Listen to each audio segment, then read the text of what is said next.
don't think I can just keep doing this. Like, and it hit me when I paid for the ticket for November, where for the four of us, because I'm not paying my daughter's with the band. Mm-hmm. But I thought we could take the angle of now, given the scale of the pricing increase and where it was compared to 4 or 5 years ago, and where it's going to keep going, is it going to impact how you do your trips? But is it going to like change how I do the trips? You could go for fewer days, switch from staying on property to off property.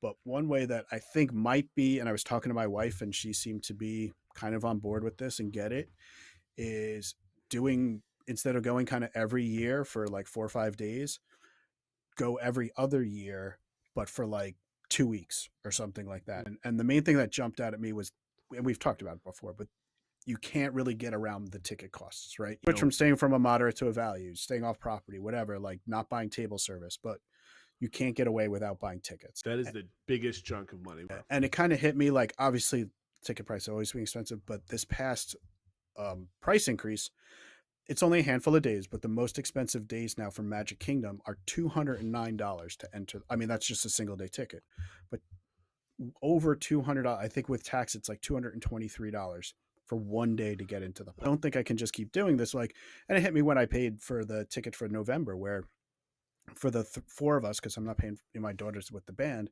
to go 3 days with Park Hopper, it was like $2,300. It's a lot of money for 3 days. I have no problem with that, but the tickets are 3 times as much as the hotel. So it's like, what is there something we can do about it? But a 9 day ticket, so going 3 times as long, is $848, $300 more to get 6 more days, right? But this, to me, my biggest takeaway is, if I want to do it down and back with any of my kids in the next couple of years, or even with my wife, we're spending $160, $170 a person per park. And that does not go down with like a 2-day ticket or a 3-day ticket whatsoever.